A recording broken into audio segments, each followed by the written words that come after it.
Just as Daenerys foresaw the end of Valyria, Aegon foresaw the end of the world of men. You won't believe what I found when I was reading the books. It totally blew my mind. Have you ever wondered how the children's weapon, aka the dragon glass, got to Westeros? Especially since the Valyrians didn't even exist at this time. Have you ever wondered who taught the children the ritual to turn the first men into White Walkers? Or to perform blood sacrifice to the old gods, etc., since they used to be a nature-loving, peaceful race? Have you ever wondered who built the sea stone chair? I have found the answer to all of these questions. In the books, I have found clues about another race, or rather people, which answers so many unanswered questions about Game of Thrones, like the Children of the Forest, the Valyrians, the arrival of the First Men, etc. It's all connected, and it all goes back to these mysterious people. So what are these clues? Stay tuned to find out.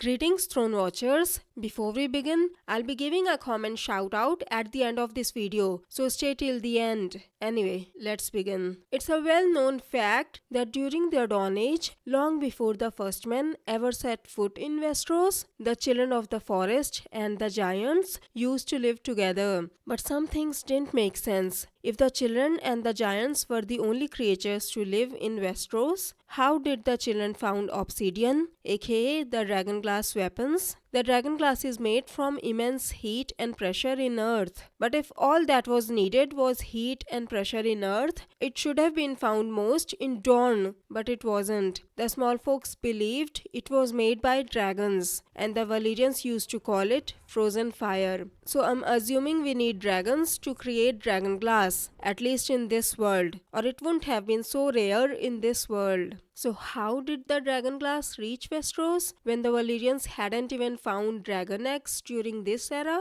let alone learn how to control the dragons? Sure, a random dragon could have flown from, say, the Shadowlands by Ashai or the 14 Flames or something, but that won't explain some of the other things, like who taught the children the dark arts, like how to merge their spirits with beasts like direwolves, crows, etc., which we now call warging, or how to break the arm of Dawn, or how to turn the first men into White Walkers, etc., when they were a peaceful, nature-loving race. By the way, did you notice something? Doesn't this remind you of another peaceful or rather humble shepherds who found dragon eggs? It is said that the Valyrians used blood magic and dark arts, but according to the tales of Ashai, the Valyrians were given these dragon eggs and were taught how to tame the dragons by a vanished people from the Shadowlands. I'll read a few lines from the books. In Ashai, the tales are many and confused, but certain texts,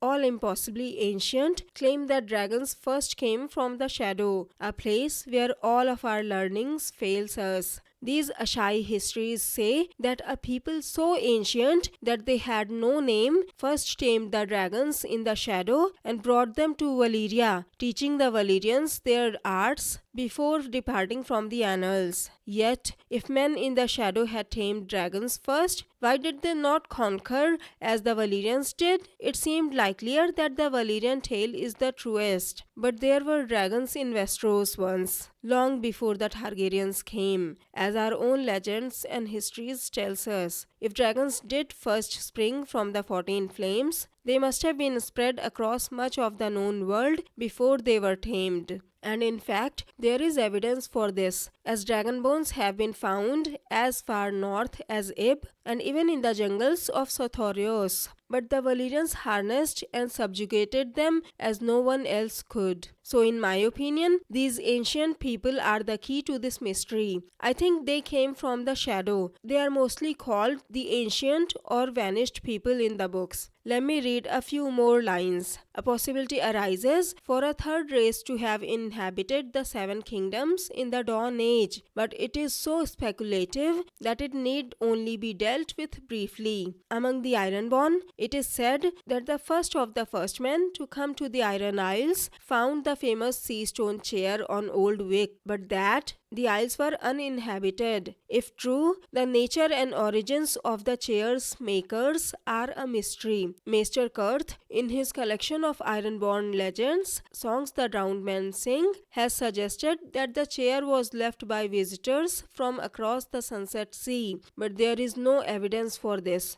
Only speculation. That's why I believe that this third race, or rather these ancient vanished people, are the ones who came to the Seven Kingdoms and built the sea stone chair in the Isle of Old Wick in the Iron Islands using the oily black stones. Maester Theron drew a connection between the sea stone chair and the ancient fortress that serves as the foundation of the High Tower of Old Town. He also suggested that the chair was made by the Deep Ones. I think they used to inhabit the Iron Islands but vanished someday, and when the first men came to Westeros, they found the sea stone chair on the shores of Old Wick. Also, I do think they conquered at least some parts of the world. This paragraph talks about dragon bones in Ib and in the jungles of Sothorios. Let me read a few lines. There are queer ruins in the depths of the island's jungle, massive buildings, long fallen and so overgrown that rubble remains above the surface. But underground, we are told,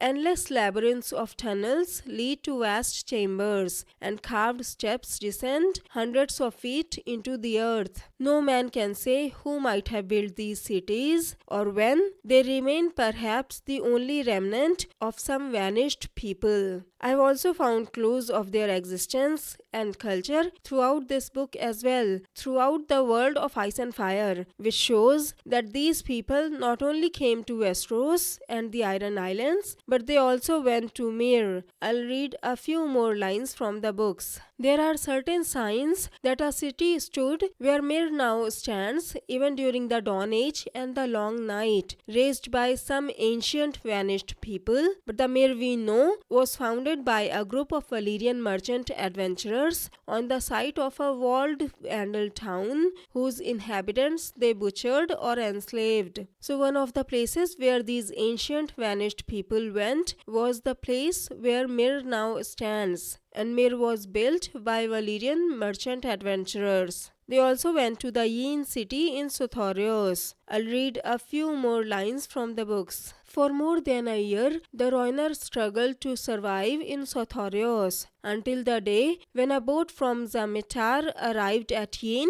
to find that every man, woman and child in that haunted ruined city had vanished overnight. Another paragraph. Every attempt to rebuild or resettle Yin, Sothorios, has ended in horror. Doesn't this sound a bit familiar? Can you think of any other place that's a bit similar? Yes, it sounds a lot like the curse of Haren Hall. Haren Hall had witnessed more horror in its 300 years than Casterly Rock had witnessed in 3000. Thoughts of Jaime Lannister. Lothston, Strongs, Harroways. Haren Hall has withered every hand to touch it. Peter Baelish to Sansa Stark. As you can see, anyone who becomes in charge of Haren Hall, it doesn't end well for them. Entire houses have been wiped out by this curse. I have already discussed my theory about how the children put a curse on the area surrounding God's Eye to stop people from reaching the Isle of Faces in my Haren Hall's curse theory video. I wonder what they are protecting in the Isle of Faces. Maybe there are more black stones there.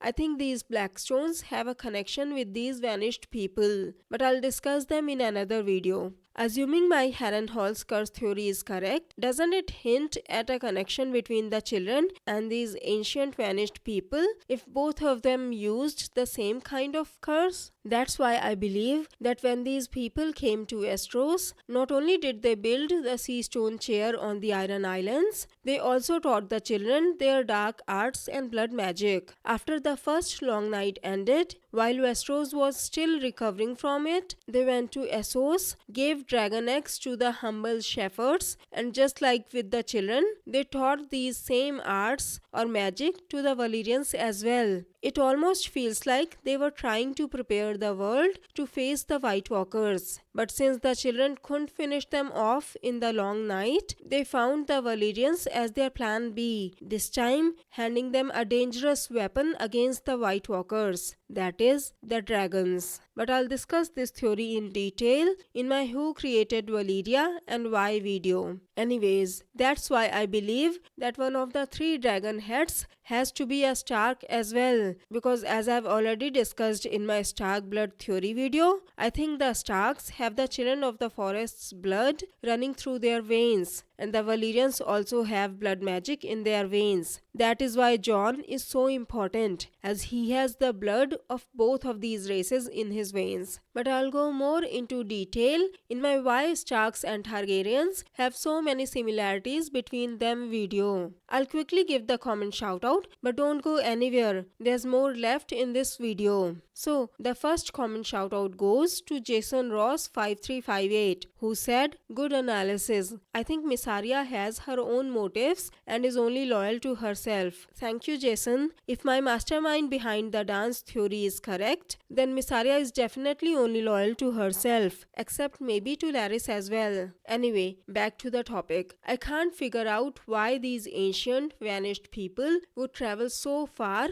if they are actually from the shadow. They didn't just go to visit those places. They also built civilizations and buildings using these black stones and inhabited those places as well. I have an idea on what exactly they were trying to do. I'll discuss this theory in my Who Created the Valyrians and Why video. As for the black stones that these ancient vanished people used to build the sea stone chair and the high tower fortress, I have also found proof that these oily black stones were found in many places besides Oldwick and Old Town. And if we conclude that wherever these stones were found, the ancient vanished people also lived there, it forms a connection between many places. I'll discuss these black stones in detail in my next theory video, which I'll post after my Helena's journey and predictions video. So make sure to subscribe to my channel if you don't wanna miss any of these videos. And while you are at it, also hit the like button if you liked this theory. It really helps with the YouTube algorithm. Have a great day. 7 blessings to you.